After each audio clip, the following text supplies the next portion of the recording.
In this video, we'll take a look at a new feature available in Nerdio Manager for Enterprise version 4.2 later called Advanced VM Naming Pattern. So when creating VMs or when creating session hosts in an AVD environment, you have to specify the name of those VMs, and you can do so in one of three ways.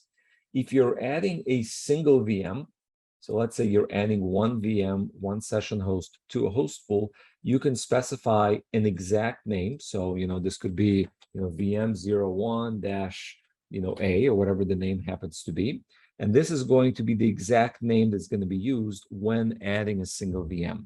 When adding more than one VM, you can obviously not specify the exact name because you're going to be adding multiple VMs and there's only one field to input that.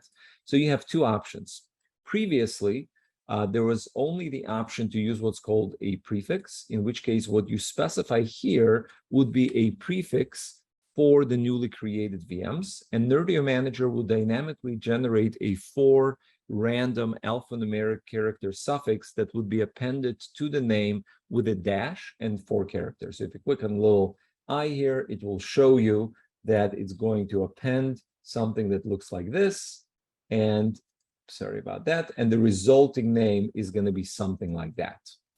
Now, the new feature in version 4.2 allows you to actually specify a naming pattern, and this could be a very advanced configuration, and it uses two types of wildcard characters. There's one that looks like a question mark, and the question mark indicates an alphanumeric random character. So let Nerdio Manager choose the type of character to be placed here, and this format is identically equivalent to this format, right? So we're basically appending a dash and then 4 alphanumeric characters. When they're enclosed in these curly brackets, that just means they are, wild cards, or they're going to actually be replaced with actual characters. So that's how the system will know, is when you enclose it in curly brackets.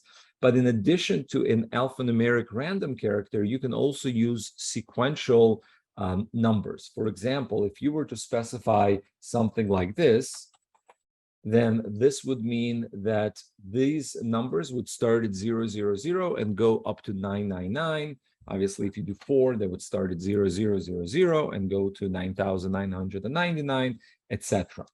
Now, the great thing about this pattern configuration is that these unique characters do not have to be in any particular part of the name. So, for example, if your naming convention is something like this,